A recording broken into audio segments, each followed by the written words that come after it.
everyone. So today is my birthday and I thought what better way to celebrate than to spoil myself with another subscription. So I did sign up for another box subscription and it's for Sakuraco. So Sakuraco is a traditional Japanese snack box, which is a partner or a kind of sister subscription to the Tokyo Treat Box. So I have decided to try to balance kind of the newer, more modern snacks with some more traditional snacks. So the beginning of every month on Saturday I will release the video for the Sakuraco box opening, and every first Tuesday of the month I will start opening the Tokyo Treat boxes. So let's get right into it. I know that with the start of the subscription you get a kind of a gift, so I'm looking forward to seeing what my gift is. So with that, let's get right into it.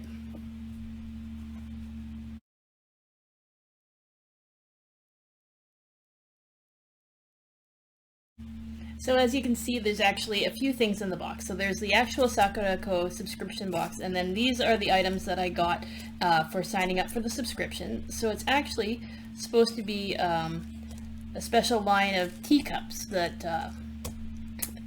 come with the subscription. So I'm very much looking forward to seeing how it looks. So let's open up first the subscription items, because I have a feeling I can use them to possibly drink the tea that comes with the snack box. So I really like that they have bubble wrapped it really well, because I believe it's supposed to be glassware, so it's good that they've packaged it so that it'll make it through transport.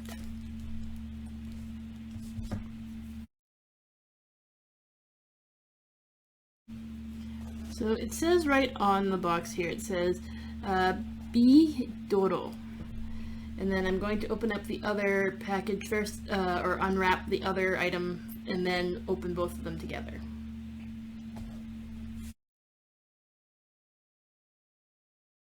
And since I'm opening all the bubble wrap now, I might as well open up, or at least take off the bubble wrap from the Sakuraco box, and then I will open that after I've opened the subscription gift.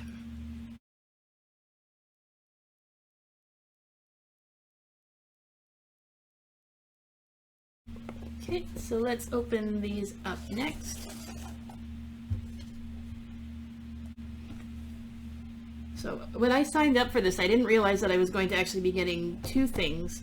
I thought I was just going to be getting one item, so I'm really excited about it. It says it's from the 2019 collection. It's hard to read it from this distance, but it's Omote Nashi Selection 2019. So I'm looking forward to seeing what we have.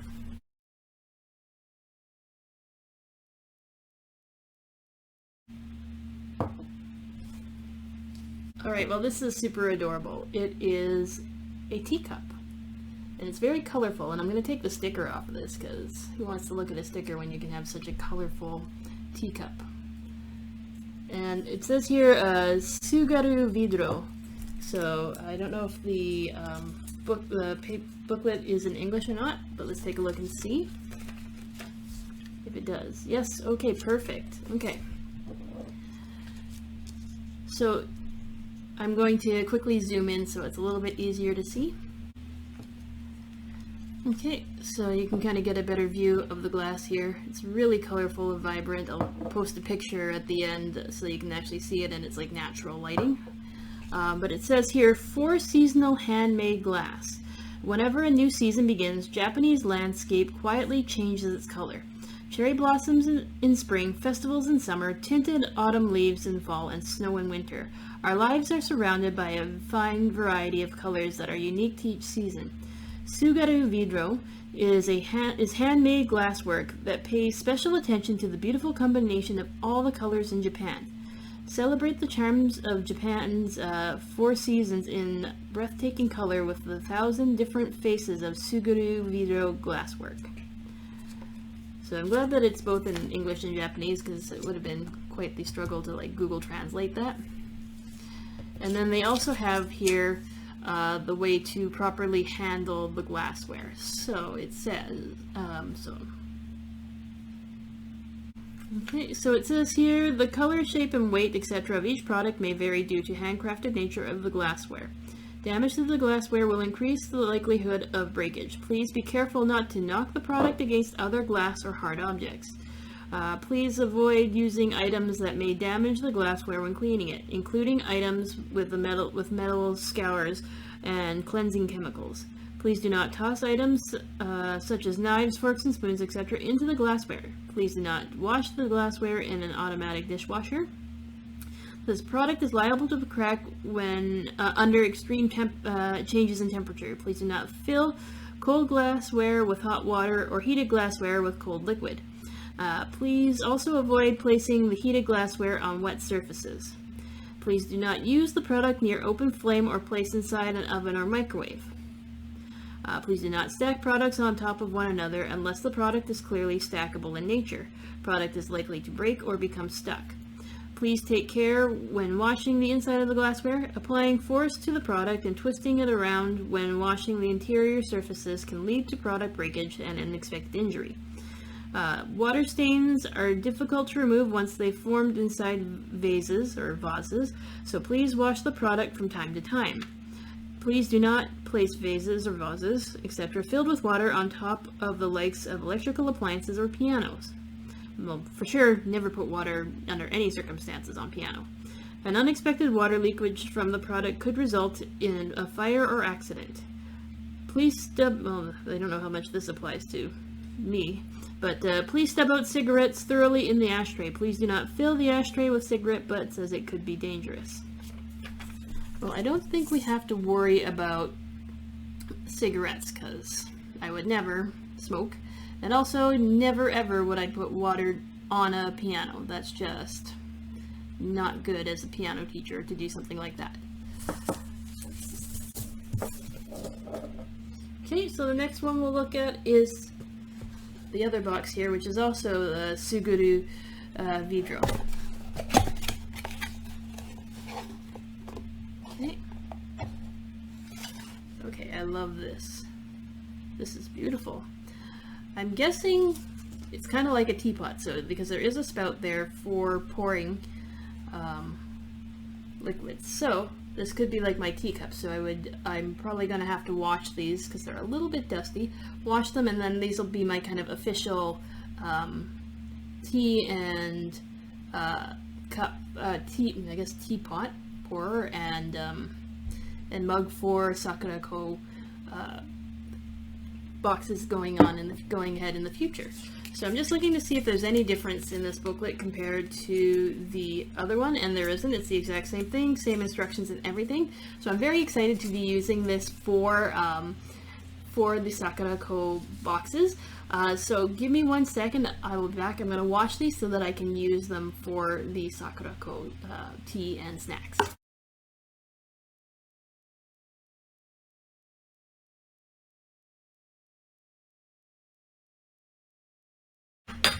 Alright, so we're going to get right into it with opening up the Sakuraco box.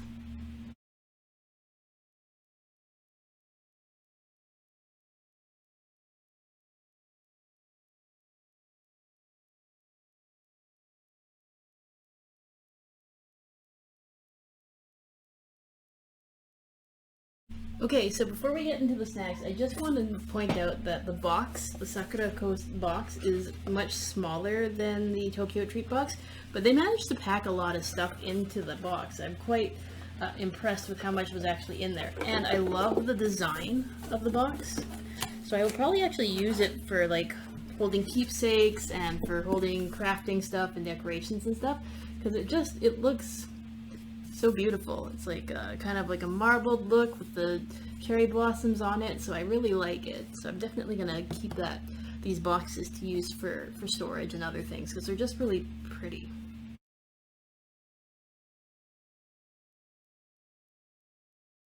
So the first thing I'm going to point out is that they do have this thing where you can leave a review or your opinion for the boxes, and there's a chance that you can win a prize. So for sure, I already know that I'm going to be very excited about this box, so I will be trying to enter in for the review. So this is I'm actually on time. This is actually the September box, so I should be able to leave a review for the September box. It also came with this postcard here. And I really love this. This basically, I'm pretty sure this is from a temple in Tokyo. And it has this giant lantern here. It's huge. It's really quite nice to see see in person. So it says here, late summer greeting to our Sakuraco family. We are so pleased to share with you the festival delights of Tokyo this month. From July to September, the city comes alive with Matsuri taking over every corner of the city, from the smallest suburbs to the downtown core. One of my favorite celebrations is the Sumidagawa Hanabi Taikai, which first began in 1732. People dress in summer kimono, called yukata, enjoy delicious festival food, and marvel at the spectacular displays of this fireworks competition. As the summer season draws to a close, we hope you enjoy the flavors of the festivities. And it says here, Ayumi Chikamoto. So she must be one of the head honchos of Sakuraco. So you can see that even the booklet itself is different from when you do the Tokyo Treat box, because the Tokyo Treat is more like a small pamphlet, I guess, booklet, but it's not square. This one is square, which I actually really like. And I like the pictures that they use. The photo here definitely gives that Matsuri festival feeling to it. So it says here, Tokyo Matsuri. So this is a snack guide. So this, I get, like, this is how new Sakuraco is. This is volume 7, which probably means it's the 7th box overall that they have made. So this is September 2021. And here they go, welcome to our Tokyo Matsuri celebration. As the center, actually, you know what I'll do is I will flip through the book first, and then I will come back and I'll read everything. So, again, it shows the nice pictures here. I love this. Okay, so first of all, there's a lot more information in this than there is for the Tokyo Treat box, which I love. Because they used to have more information in the treat boxes, not so much anymore, so I really do like that they put that in here. And it looks like it's kind of information on all the different snacks. So then they list the snacks that are here and give a bit of a description, and then they talk a bit about a different prefecture, it looks like, for every box. Tea, how to prepare it, then the dish that came with it. So they gave me, you actually get houseware with, I believe, every box as well. So this, already I can tell, I love the layout for it. And then talking about candy as an art, festivals. Oh my gosh, there's so much information in this, and I love it. And a photo contest. So I'm definitely going to be doing a photo contest for this. So I am super stoked about doing this, because I know I've been saying it, and I do it with the Tokyo Treat boxes. And I mean, sure, the prizes are really great. They're very anime or kind of snacky things, but I don't like collecting a lot of kind of trinkety things. However, if it's stuff that's like practical that I could actually use for myself or when I have company over, then I'm totally on board for that. So that is the kind of stuff that I love. So I'm going to go a little bit out of order, because you know me, I like to start my boxes by having the drinks so that I can have something to drink along with my snacks. So we're going to first open up to the tea. So first I'm going to flip back and find that tea page. Perfect. So this one here, so right in the middle of the booklet. So it says, time for tea.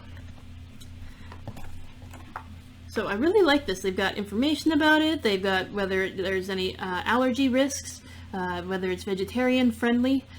See if I can zoom in a little bit for you on that. So it's kind of blurry and hard to see, but at least you can kind of get the idea of what it's like. So it says, this authentic sencha is by Satoen, located in the tea region of Shizuoka. It is perfect for everyday tea and is their most popular blend. Sencha is made by roasting the whole leaf multiple times, resulting in a rich flavor. So then they give you brewing methods. So it says here, pour 100 milliliters of boiled water into an empty teapot or cup. Let the water cool off to about 80 to 90 degrees Celsius. Pour the now slightly cooled water into a teacup. Oh, okay. So into a teacup. Add the tea bag and brew for 1 to 2 minutes. Okay, if the water is too hot, it will burn the tea leaves and cause a bitter taste.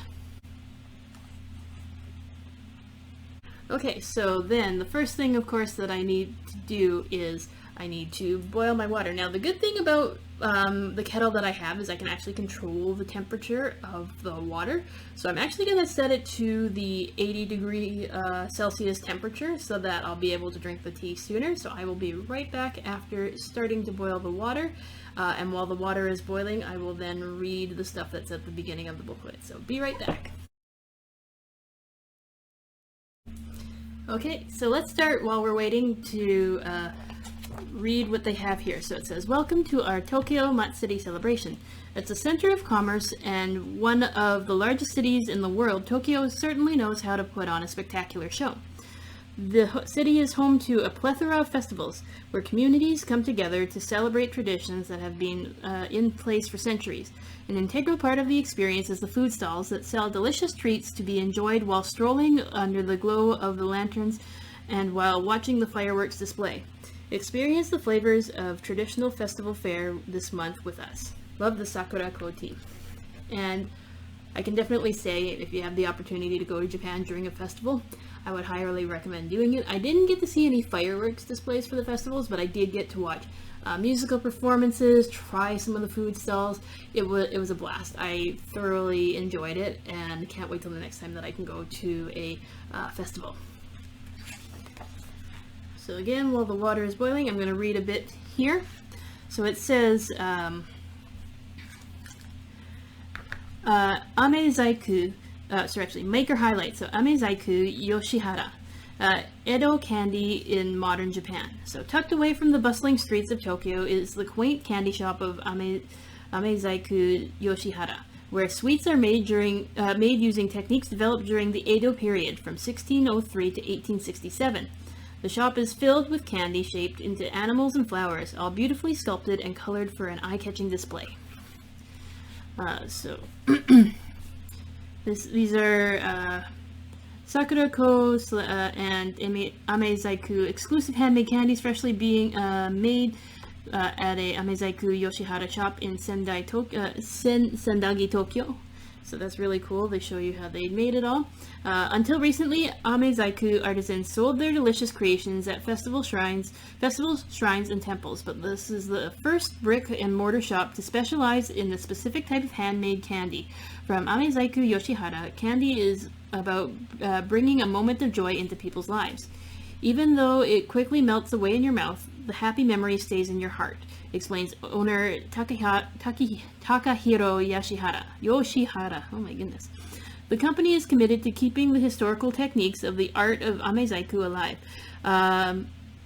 Meticulously researched by the team, they follow the delicately balanced philosophy of preserving tradition while leaving room for modern innovation. Part of the initiative was the launch of their brand Amekashi, candy made with much of the same technique as Amezaiku, but in a less fragile form so that it can be more easily shared across the globe.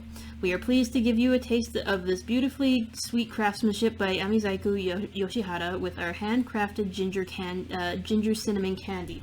And that one is, and we'll get into that later, but here's what that looks like, and then we'll look at the description later on.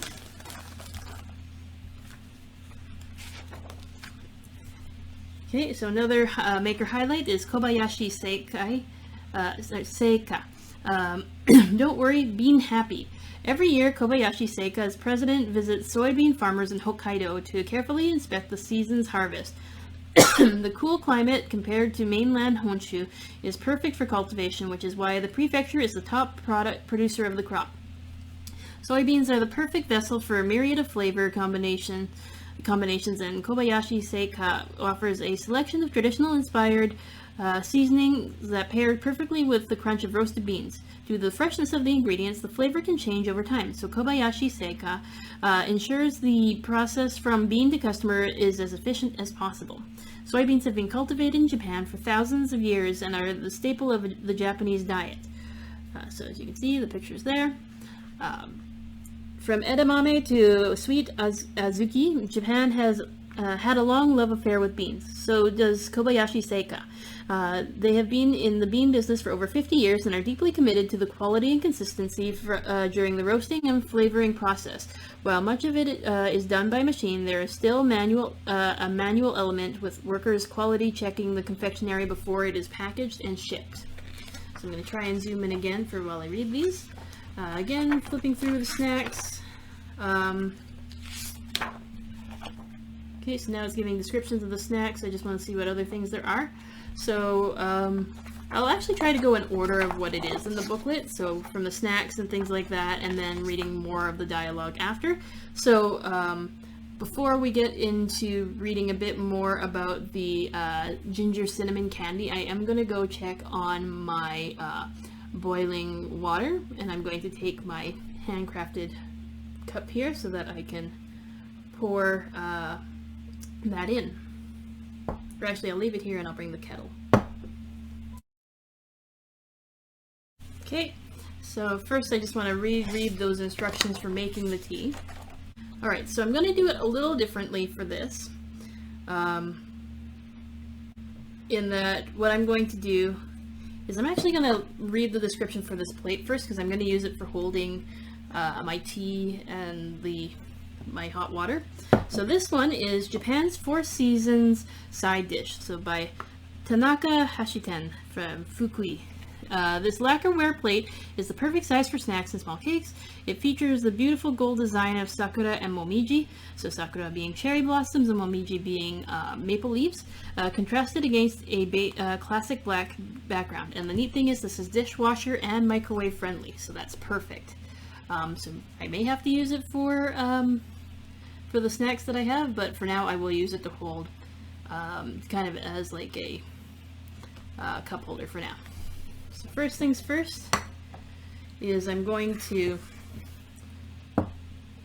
pour the hot water in there with the sencha tea bag. Let's see if I can cut it open here. And it actually came with 2 tea bags, but I'm only going to open the one and save the other one for later. So it's nice that they do give duplicates of some of the snacks and teas.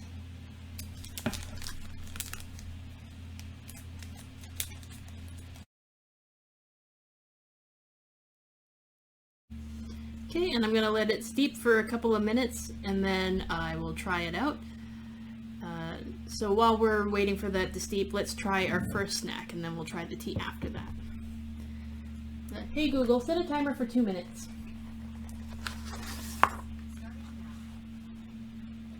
Okay, so the first snack, as mentioned before, was that handcrafted ginger cinnamon candy. So this is again by Amezaiku Yoshihara, which is in Tokyo. No common allergies, and it is vegetarian friendly. So this hard candy is kneaded and shaped and cut by hand using traditional methods from the Edo period. The fragrance and spice of the organic cinnamon and orange flavors pairs well with tea. So it's a good thing that I am making my tea. Alright, so you can kind of see inside there, the snack. But it's easier to pull it out so you can see it, like so. It smells really good. It's very sticky, but that's to be expected from candy. Wow, that's amazing. The ginger tastes so fresh, even though it's in like a candy form. And the cinnamon pairs really well with it. It is delicious. Oh my gosh, that is delicious. So it actually says here, as I'm looking at the booklet, that there's more about the candy as an art on page 18. So while we're waiting for the tea to finish steeping, let's read a bit about that. We're going to flip to page 18.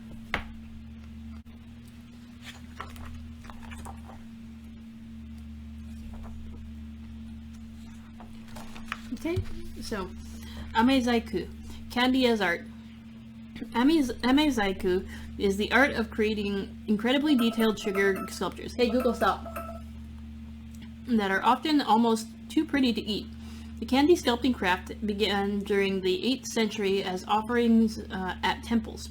Then in the Edo period, it expanded beyond the confines of religious establishments and flourished along with many other street performance arts during this period.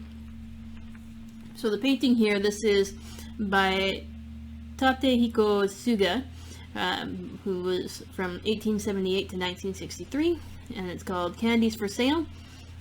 And traditional Japanese amezaiku sweets were sold by peddlers traveling on foot from around Edo, now Tokyo, during the mid-Edo period, so circa 1700, until the Meiji period in 1870.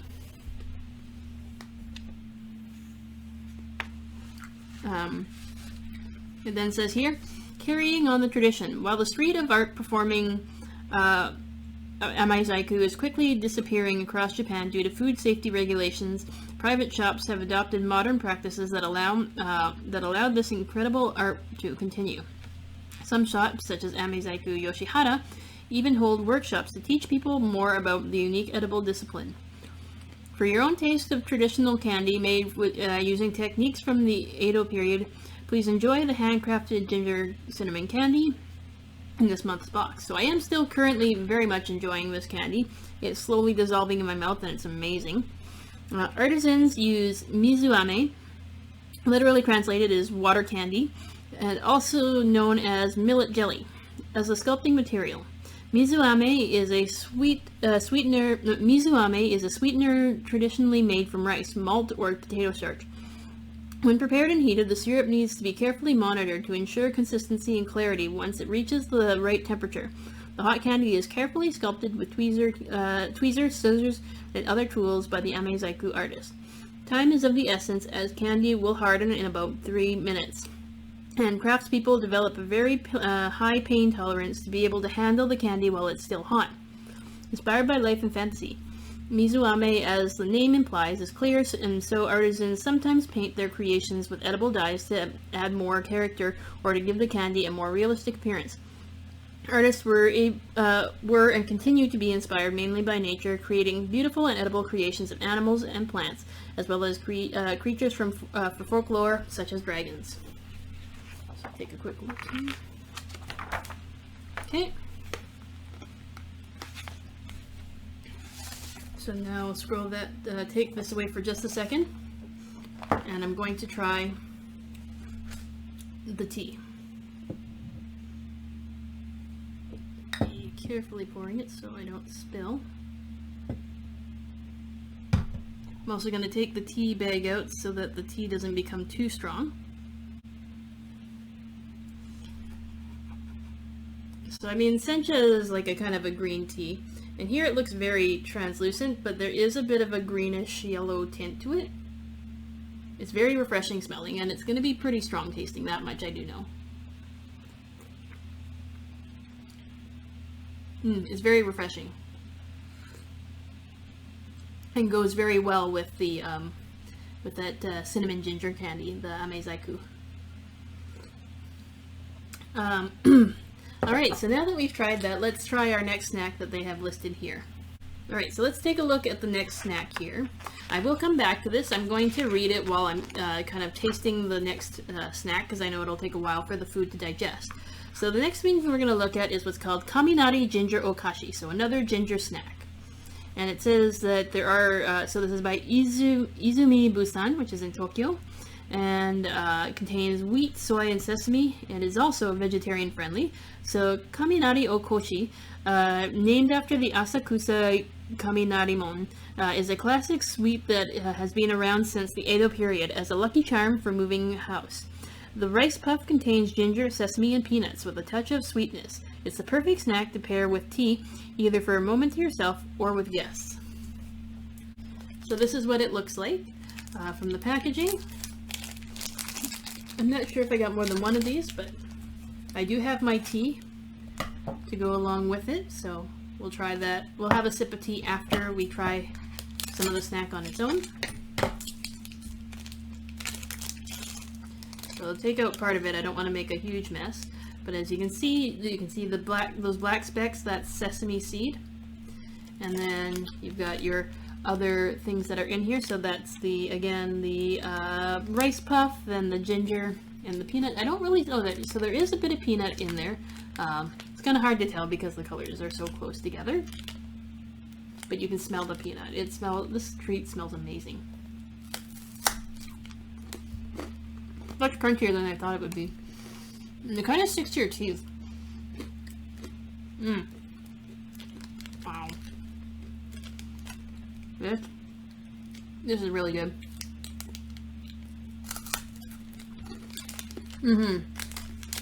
Not too strong of a flavor, or nothing. All the flavors are so balanced. Everything complements itself. You can taste the peanut, you can taste the ginger, you can taste the sesame, and you get that crunchy, the puffy texture of the rice.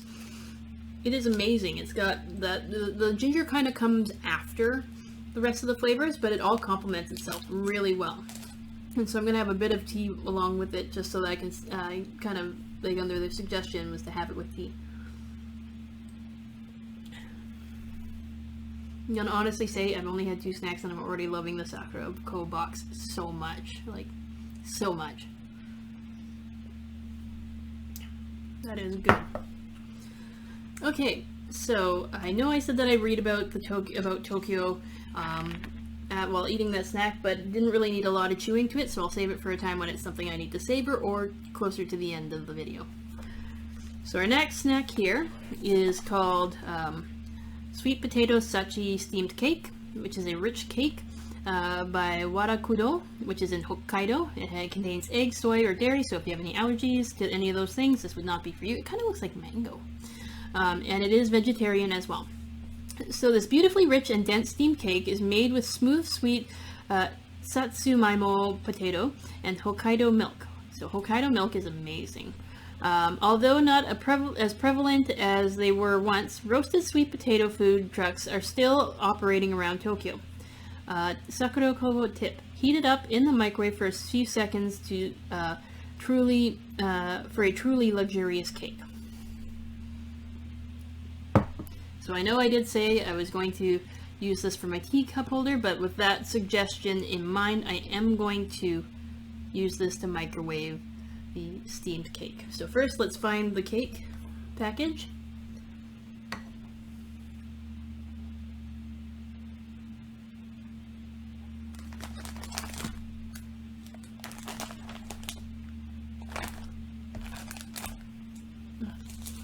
Which is this here.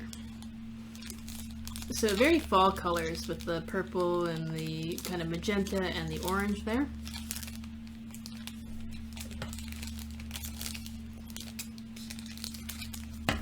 Sakuraco is definitely not the kind of box that you should, where you can put off eating it. You definitely need to eat it close to when you do receive it. So it's purple on the bottom, orange on the front there, so it really does look like a sweet potato. So I'm gonna put it on here, and then I'm gonna go quickly microwave it for a few seconds, and then I'll be right back. And through the power of movie magic, I am back. So I microwaved it for about 15 seconds. We'll give it a taste and see what it tastes like. Okay, so for one thing I have to point out, it's very sticky because it's sticking to the plate for sure. You can see that it's kind of a purple inside, so it really looks like a sweet potato. Like a slab of sweet potato. It smells amazing, and I can see why they would recommend warming it up. So I warmed it up for about 15 seconds. I don't think you need to warm it up for any more than that. Wow. Okay. It tastes like sweet potato, but there's a bit more sweetness to it. You can taste the creaminess of the milk. Hokkaido milk, by the way, is amazing to taste, and it's like it's a much richer taste than kind of the typical milk. It's so good. Oh my gosh. I need to save some of this so that I can share it with my family. My mom will probably appreciate it more than my dad will. My dad's not a big sweet potato fan, but my mom would love this for sure.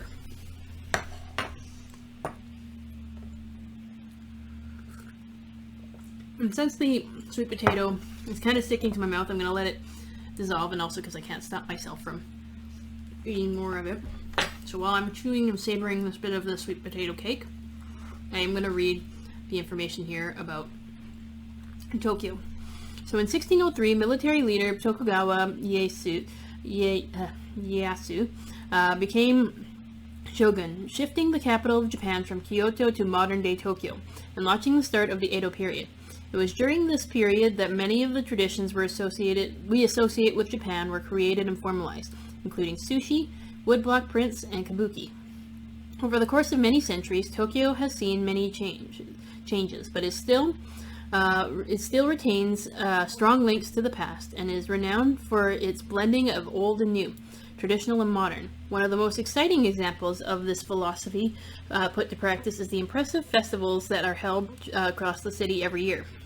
Local residents prepare for months in advance, making costumes, rehearsing dances, and organizing logistics of shutting down streets in a city of 8 million. Some festivals involve great feats of strength, such as carrying heavy portable shrines called mikoshi, while others put on impressive visual displays. Going to a festival in Tokyo is a full immersive experience, and one of the highlights is always the food. Agreed. Brightly decorated food stalls beckon festival goers with their delicious wares on display, and vendors calling out to passerby. There is nothing quite like enjoying the centuries of old tradition of leisurely strolling through the streets of a festival and perusing your culinary options. Okay, so they give some suggestions for snacks here. Flipping back over, our next snack that we're going to look at is called Tiramisu Baumkuchen. So that's by Kashihara. It contains, for allergies, it contains egg, wheat, soy, and milk. And yes, it is vegetarian friendly. Ooh. It says here, contains traces of alcohol. Already sounds like my kind of snack. It says Baumkuchen is prepared on a rotating spit with layer after layer of batter slowly being added. The process to make this dessert is time-consuming and requires a high level of skill. This version features the rich flavors of tiramisu, which is coffee liqueur and rich cream. Enjoy this buttery cake for breakfast with your morning tea or coffee. So, I mean, I'm not against having tiramisu for breakfast. I would never have thought of having it as a breakfast snack. It's always to me, or breakfast food, it was always just a snack to me, like a dessert that you had after dinner. So it looks like this, and I think I think this is my fault. I think that when I was moving things around, I broke part of the cake there.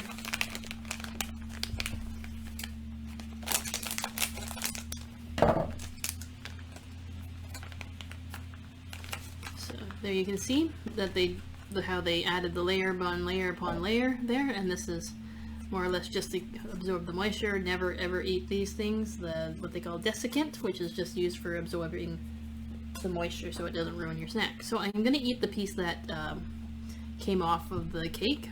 I have a feeling it will be all the flavors in it, but I might take a bite out of the whole cake. Wow. That is good cake. You can definitely taste the liqueur. I don't think it'll be any different if I bite into the middle of it, but I'm going to anyway. Just so I can get the whole tiramisu experience.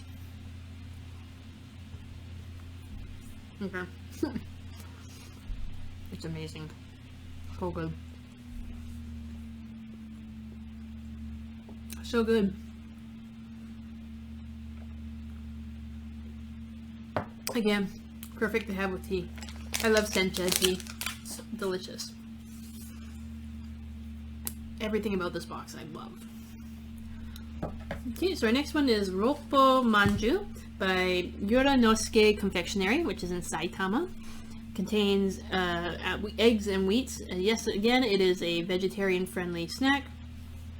So Roppo, or six-sided manju, is a sweet that has been enjoyed in Japan since the Meiji era, so it's 1868 to 1912. So called for its cube shape, it is made with a high-quality wheat flour-based batter and filled with subtle sweetness of adzuki red beans. So they give you a few in here. And they're already separately packaged, which is great. So that means that I can save the some of the snacks. I only have to have one and not have to worry about it drying out. That tiramisu, I'm still tasting it as I go. So I'm gonna take another sip of tea. I already finished off 1 cup of it because it's a fairly shallow teacup.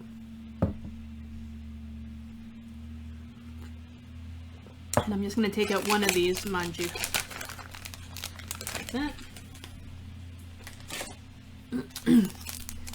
Okay, so yeah, it really is cube shaped. Reminds me of like a 6-sided die.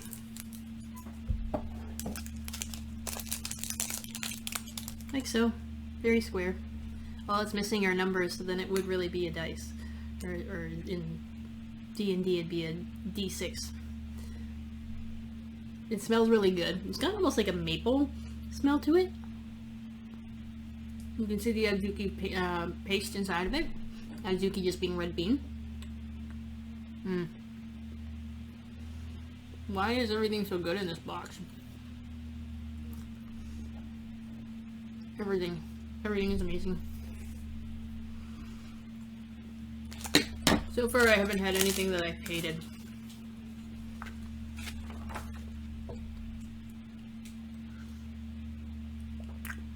Okay.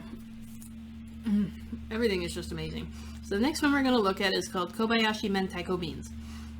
So Kobayashi Seika contains allergens of fish and wheat, and it is not vegetarian friendly, clearly because of the fact that it's got fish. So it says these crispy crunchy beans flavored with spicy cod roe from Fukuoka Prefecture are the perfect snack for walking through the festival grounds and enjoying the entertainment. So as you can see, very much matches the picture there. Love the packaging. And it says Beans Tokyo. And literally that's also what it says there, Beans Tokyo. Spicy caviar.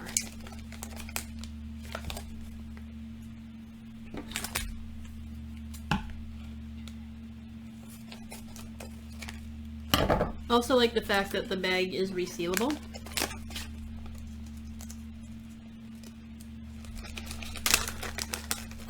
You can see what the snacks look like there. Take out one for now. You can tell that you can see the spices, the herbs on it. Very good. Smells like peanuts.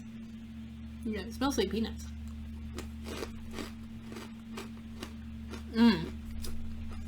Yeah, it's spicy. So spicy. It's a bit of a fishy flavor, but it's not like an overwhelming fishy flavor, and the spice kind of helps balance it out, as well as the beans that are in it. It's really good. So good. I'm gonna have to close this because I'm gonna finish it all otherwise. And the great thing about having tea as a drink that goes along with a snack is tea is a great palate cleanser, so it helps clear off any flavor that you had before.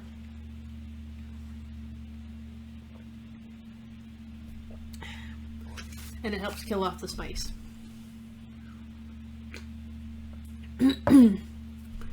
So good. And the spice, it actually it sticks to your tongue quite a bit, which is nice because a lot of times the spice doesn't linger for very long, but this definitely the spice stays on. So the next snack we're going to look at is this one here, which is shrimp and sesame age or age mochi. I have a feeling it's age. By Kikuichi Arare, which is an aichi. It contains shrimp, soy, and sesame. So no, again, not vegetarian friendly because it's got shrimp. These handmade senbei have a base of mochi glutinous rice flour and are flavored with salted shrimp, nori konbu, which is a kind of seaweed, dried bonito flakes, and nutty toasted sesame for an umami experience. Due to the high cooking temperature, the outside is crispy while the inside stays soft. That's very interesting. I kind of have a struggle with visualizing this being soft on the inside. Like, it just looks crisp. It looks like a mini baguette. So the idea that it's going to be soft on the inside, we'll see. Okay. So it's not the soft that I thought it would be. I thought it'd be like gooey, but it really is soft on the inside. It's like an airy softness. And that's traditional senbei taste with a bit. It's like if you combined shrimp crackers and senbei. This is basically what it is. The sesame is amazing. I love toasted sesame flavor. So good. So good. Why is this box so good? Alright, so our next snack is this one here. And this is petite Kabuki Crackers, made by Amanoya in Tokyo. It contains wheat and soy. It is vegetarian. Sweet and salty mini fried cake rice crackers, flavored with soy sauce and sugar. Petite Kabuki age or age. I think it's age. Packaging is an homage to the curtain used in Kabuki. The classic geometric pattern features lines in green, black, and persimmon. So I didn't realize that this was called persimmon, which is kind of a orangey red color.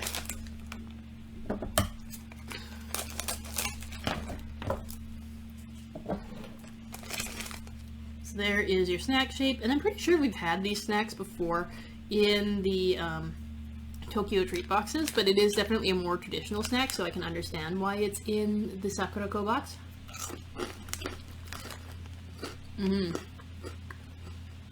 That salty sweet flavor. The soy sauce and the sugar complement each other very well.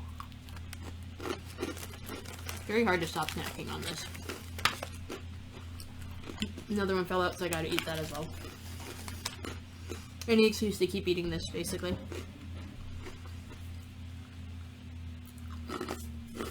So good. This is definitely a great snack box subscription. We'll have to top that off later. Our next snack, and I already know I'm going to love it, is got this crane design on it. And this is called Ukai Senbei, which is by Nagarayan, which is from Gifu. Again, allergens, wheats, and eggs. It is vegetarian. And I got a couple of these, which is great, so that way I can share. Made in Gifu Prefecture by craftsmen, this senbei is light and crispy with a gentle sweetness. Each senbei is branded with an image of two birds and is prepared using eggs and wheat flour sourced from Gifu Prefecture.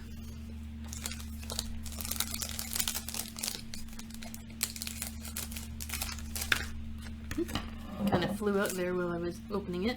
And it kind of is like shaped like almost like a pot or a kettle. I must say I love the design. I love the cranes or the two birds flying. It smells nice too. It's kind of soft and crunchy at the same time. It's kind of contradictory, but it works. It's like a kind of like a pancake taste.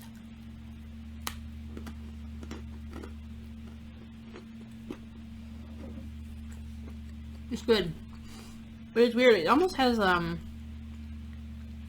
fishy taste, but I'm just wondering if that's maybe like residual flavor from one of the other snacks.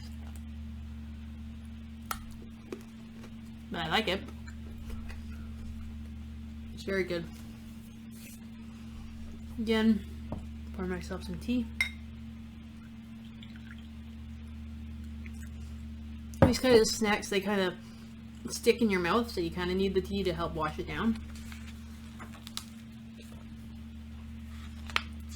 So, just skipping over a few things here. It looks like there are a couple of snacks that aren't listed in here, or maybe the pages stuck together. Let me just quickly flip through the pages to see if I missed these snacks. Oh, I did. I skipped right over them. Here, so we'll try these ones next, because I was going, geez, we can't already be at the end of the book after trying all these. But yeah, I skipped over, and I think because of the reading of the tea instructions, I skipped over a whole bunch of snacks. So our last few snacks are these ones here, And I'm actually going to save these two for the end. I'm going to start on this page first and then go to the end here, just because I feel like they're a little more traditional, a little bit jelly, and also I don't really want to end with banana as my last snack. So this one is called Tokyo Banana Manju. So it's by Izumi Busan, which is in Tokyo. Contains soy and eggs in terms of allergies. It is vegetarian. Inspired by the chocolate bananas that are a staple of festival food stalls, this manju is made with delicate sweet egg dough wrapped around a smooth white bean and banana filling.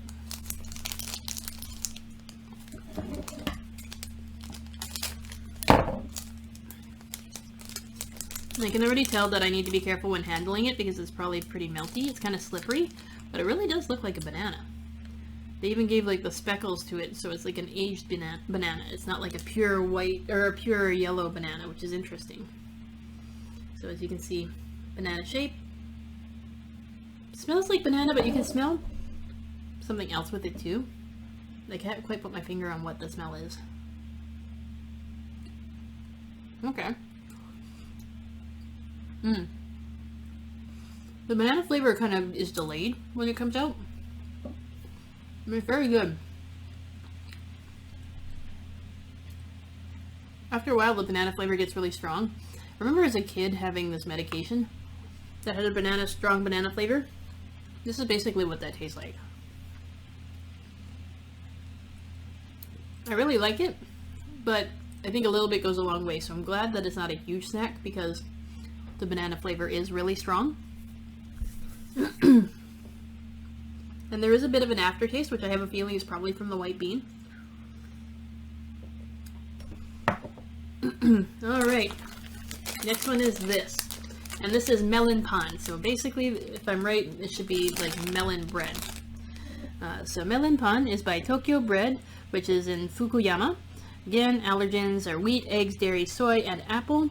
And it is vegetarian. So Melon Pond is a classic street pastry in Japan with a sugar-coated crust inspired by the crisscross patterns of a melon.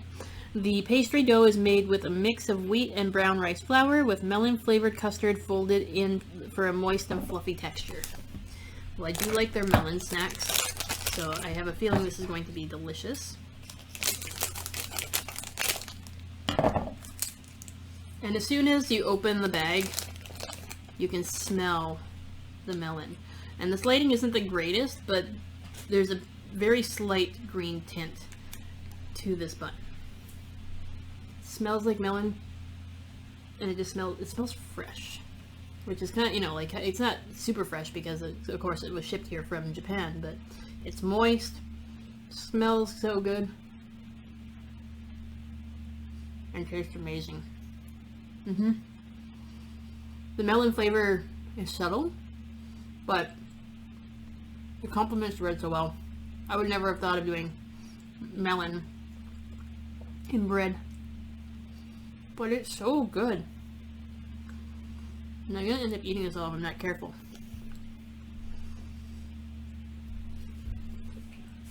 I am trying to watch what I eat and eat healthier, which seems contradictory when opening snack boxes, but everything in moderation, right?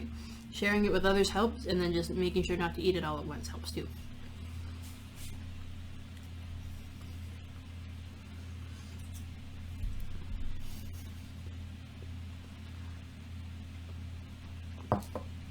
Alright, second last snack is this thing here, which kind of reminds me of Orbeez. If you're old enough to know what Orbeez are, it's basically a juice that had like these orbs in it. I know there were rumors at one point that the orbs were plastic, but I don't think that's true. So this is called Hanabi Jelly. So Hanabi basically translates to fireworks, so you can kind of get the idea of that from looking at this. So Hanabi Jelly is made by Morihaku in Gifu. It does contain apples, and it is vegetarian friendly. This beautiful clear jelly dessert has a pattern inspired by fireworks. It is made with a blend of delicious fruit juices such as apple, green plum, orange, grapefruit, raspberry, and melon. I'm going to try to be very careful when opening this. My hands are a little slippery from the bread, actually.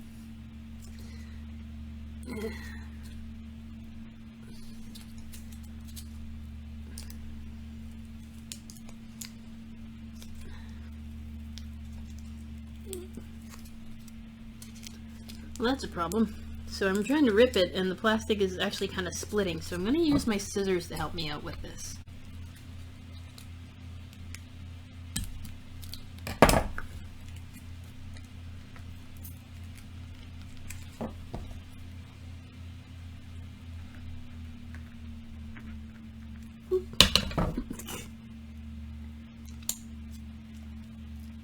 The struggle is real, and the jelly is squeezing out as I try to open this thing. It tastes really good though. So if I can figure out a way to open this thing without everything falling out, that would be really great. And it's a good thing that I brought a spoon to try it out. Try to scoop that up so that I can get the jelly as well as the fruit balls that are in there. So you can see all the jelly balls there.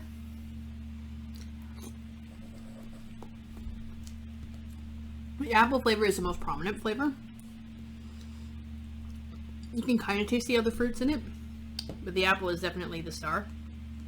Unless my jelly is just fruit apple flavor. Maybe there's other flavor, other ones that have different flavored fruits, but there's nothing on the wrapper to say otherwise. So I'm thinking there's a bit of everything in there. It's just the apple is the strongest flavor.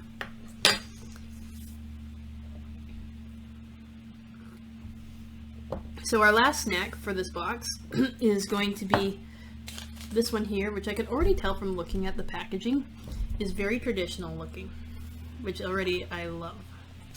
So this one is called Spring Water Utage Jelly, which is from Morihaku in Gifu. Allergens again, apples, and it is vegetarian friendly. Cool down during the heat of summer with this refreshing jelly made with green apples and natural spring water. So this lighting is really not that good, but it's actually quite green in appearance. Greenish yellow. Again, not the greatest lighting for it. But let's open this up and see how it tastes.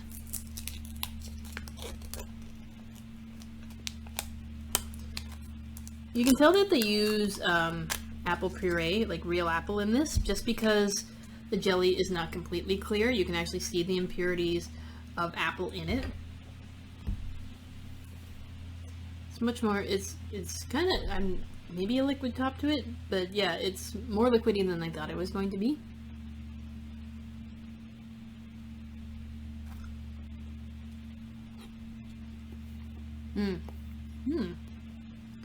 If applesauce was made into Jell-O, that's what this would be.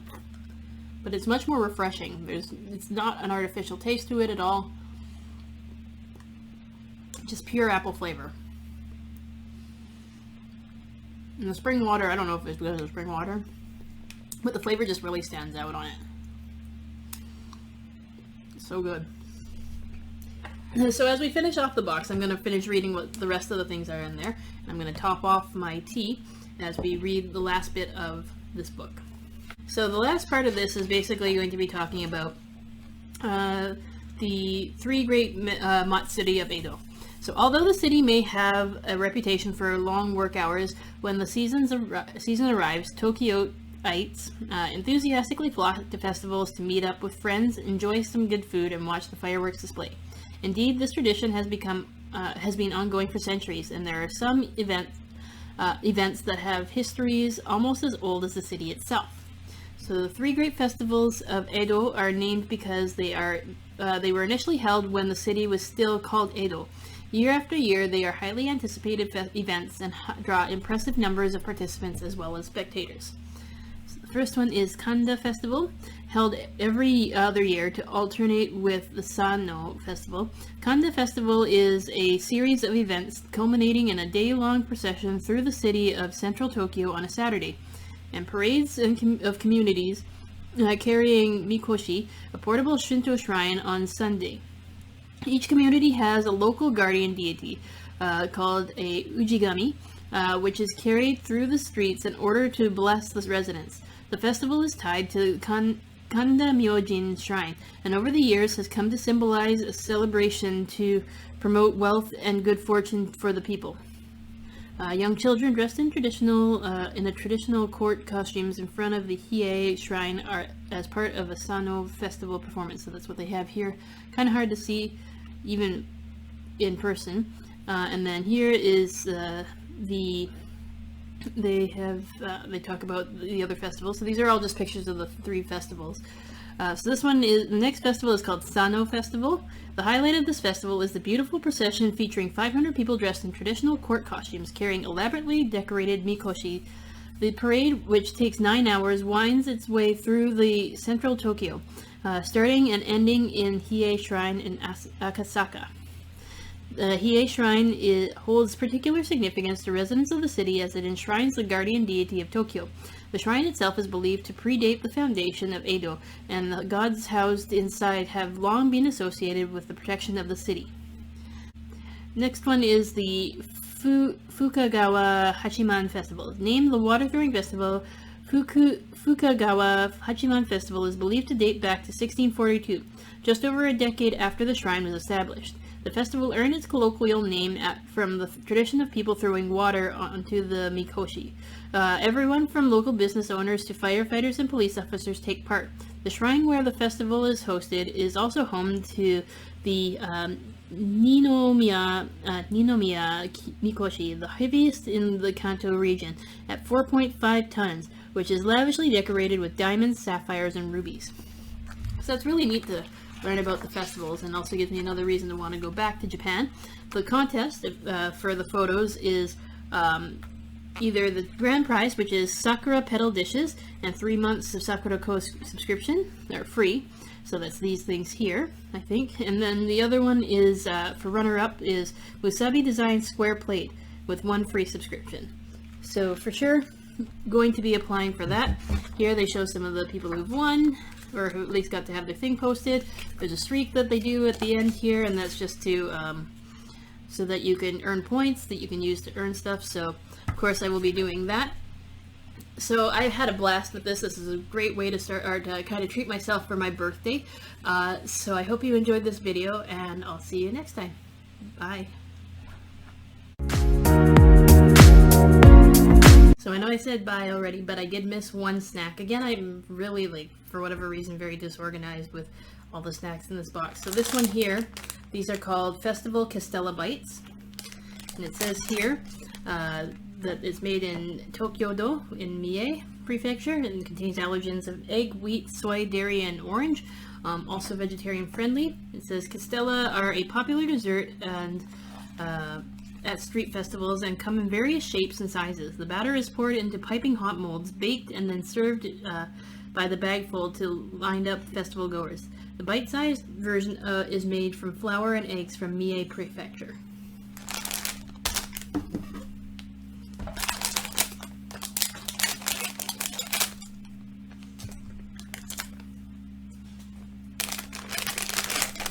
I didn't cut that very well.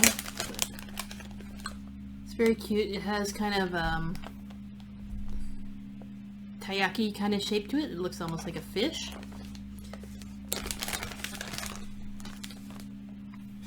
It smells really good. Okay. It's a nice kind of doughy pastry snack.